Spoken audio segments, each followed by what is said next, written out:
Agreed, Kes. Good for her. You had a thought. Well, let's hear it, Kes.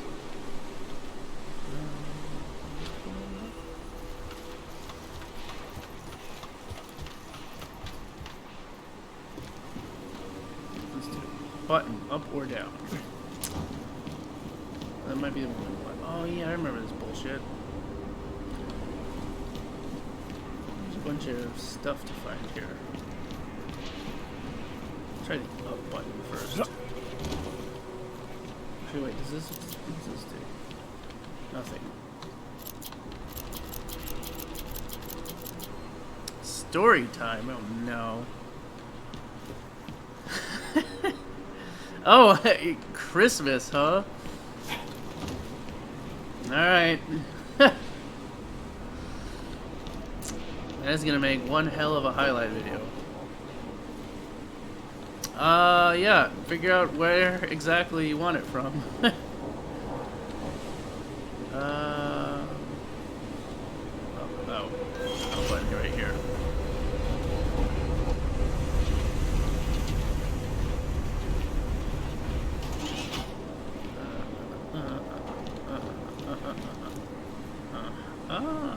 Look way over there. That looks like a thing.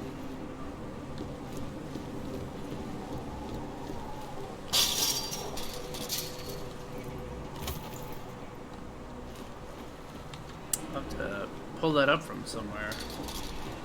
Probably still have that. I'll probably have that on my hard drive, or I suppose I can always go to the website and get it. Starting at the point is and through the 2 flashbacks. Oh my god. Alright, hang on. Let me see what's over here real quick. Alright, everybody. Brace yourselves. Let's just... Well, let's... let me see if I can find it. Tab out of that real quick.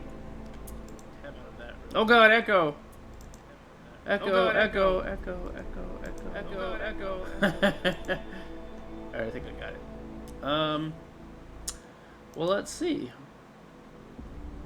Where would I have that? Do I have that? Oh, he sent me a link? Alright, that'll make it easier. Thank you, Kes. I was gonna go dig out the document. Okay, let's see. Starting at the point is... F. The point is...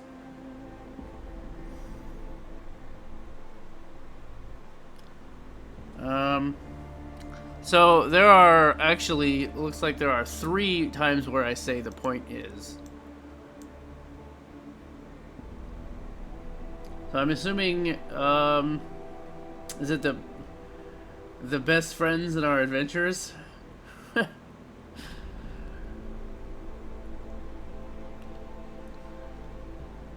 Through the 2 flashbacks.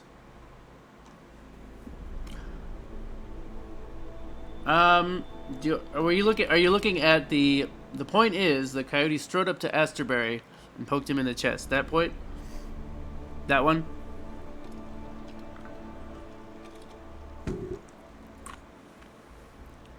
Okay. Alright, let me pick up the microphone so I can speak directly into it. So, for MWAX and BP and anyone else who's showed up real early, I'm sorry. The backstory here is that, as you guys probably know, I write a lot of stories on the internet. Oh, Mag, you are just in time. How are you doing? I write a lot of stories, fantasy novel stuff, but every year I also post a Christmas story where the theme is essentially that my characters come to visit me and absolute madness breaks out. So, in the story, the coyote is basically me. It's a character just called the Coyote. That's me. Astorberry is a villain slash protagonist, depending on where you see him, in another story. But in the Christmas stories, he's basically just a horny asshole with godlike powers. So, he's always trying to tell us that we're friends, and using his powers to make everyone believe we're his friends. Which is about where this is going to lead. So, people who follow the stories will recognize these characters. The rest of you are just going to be like, what the fuck? And people who recognize the characters will also just be like, what the fuck? So, here we go. This is Storytime. Story called Christmas 5, The Christmasening. The point is, the coyote strode up to Asterberry and poked him in the chest. None of us are best friends with you. We're not even regular friends with you. Oh, nonsense. Asterberry pushed the coyote's head away. Why, remember that time we all went to the beach together and old Val stepped on the jellyfish? Scene break. Asterberry, Ameline, Valirum, Crack, the coyote, and Eiley all wandered down an endless stretch of white sand. The late afternoon sun painted everything in beautiful shades of burnt gold. Beyond the sand, sunlight glittered off the infinite ocean, rolling in blue. Waves sloshed against the sand, a soothing rhythm of cascading sound. Watch this, everyone! Valirum smiled at all his best friends, especially Asterberry. I'm gonna run through the waves. Be careful, best buddy, you might step on a jellyfish. Asterberry waved as the dragon ran to the water's edge. Valirum laughed as the waves lapped at his paws, water pouring across them first one way then the other. It's cold! He trotted through the surf, more waves splashing against them. Boy, this sure is fun, isn't it? It sure is, Asterberry. The coyote ruffled Asterberry's fur between his horns. We've had so many fun adventures together. Ameline laughed and gave Asterberry a hug. We've been friends for so long, Craig said, nodding. I love you, Adelberry. Eiley hugged his leg. Ow! Valirum yelped down the shoreline, holding up his forepaw. I stepped on a jellyfish. Everyone had a good laugh, especially Asterberry. We're all best friends. Scene break. The coyote's head swam. He clutched it in both hands, groaning, Ow! Did you just flash back to something that never happened? What are you talking about? Asterberry bounced on his toes. That was just last summer. We're all best friends, aren't we, gang? Valirum lifted his paw, staring at it. I don't even know what a jellyfish was, but suddenly I'm sure I stepped on one. Visiting the beach with... Ameline rubbed her eyes and peered at the earth in confusion. Asterberry? Of course with Asterberry. We're all best friends. Stop saying that! Cat tried to snatch the earth by a horn, but he darted out of reach. Don't listen to him. He's just shaping a fake memory in your head. Oh, pshaw. Remember that time we all saved Mars? We did not save Mars. Did so? Why, they were running out of air. And then poor Valirum's head exploded. The coyote stood atop a grand, open-air elevator, rising through grimy industrial shafts, deep in a Martian colony. Outside, the late afternoon sun painted everything in beautiful shades of Martian red. Beyond the colony, sunlight glittered off the infinite expanse of Mars, rolling in red. Waves didn't slosh against the sand because there was no ocean on Mars. Coyote thrust two severed... God. The coyote thrust two severed arms up over his head as the bad guy's corpse plummeted away. Kohagar! The coyote screamed, shaking the arms. We've got to save Mars, said Ameline, who was just a mutant head arm sticking out of Craig's belly. Ameline is right. Craig glanced down at the mutated head protruding from his feathers. Yes. Asterberry put his arms around his best friend. You have to turn that air back on before all of Mars suffocates. Watch this, everyone!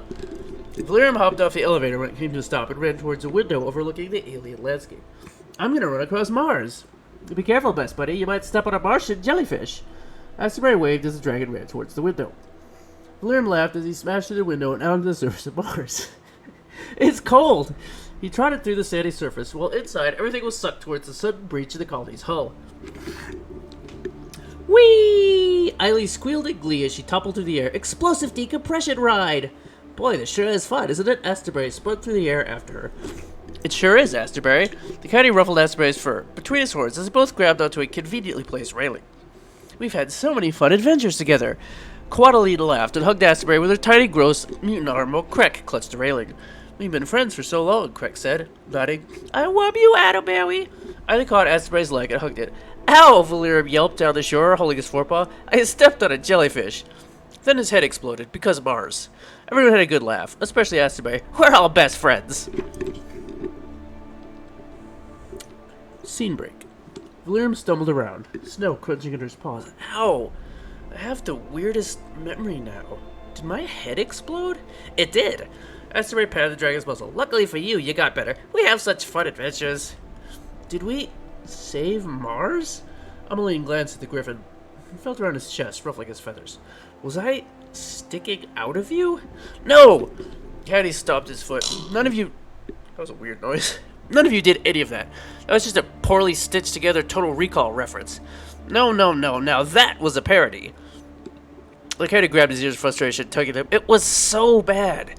Did you just copy-paste the whole scene from the beach and change things around? How's that? Is that enough? Is that about what you had in mind, Kess? You guys remember when we sat around watching Rick and Morty during that snowstorm? Oh, so bad, so dumb.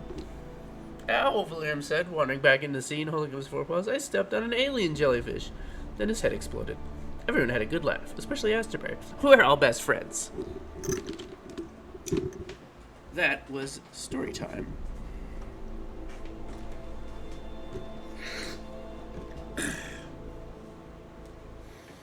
Probably better off doing that when my sinuses are working properly, but hopefully you enjoyed it. Hey, Seru. How are you? Borf's head exploded? No, Valerium's head exploded. Twice. And if you missed it, don't worry, I'm sure we'll make a highlight.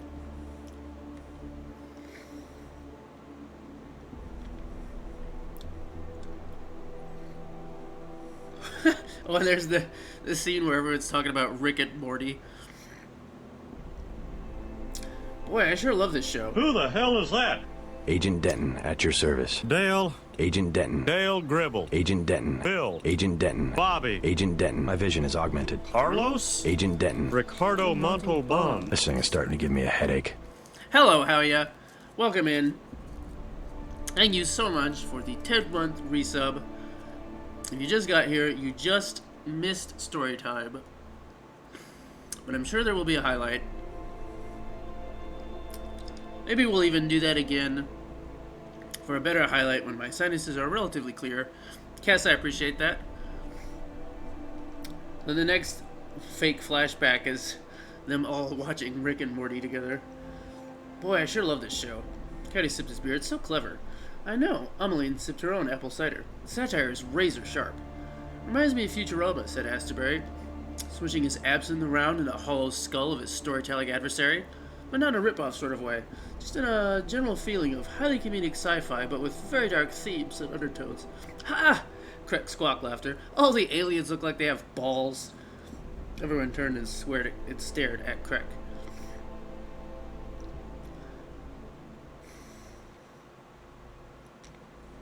Alright, back to the game.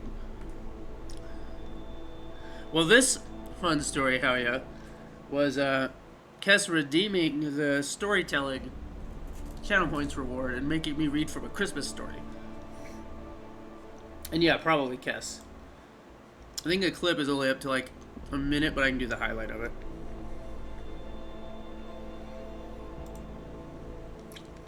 Alright, let's see, where are we? How are you doing? Seru, I also am trying to survive, so I totally get you.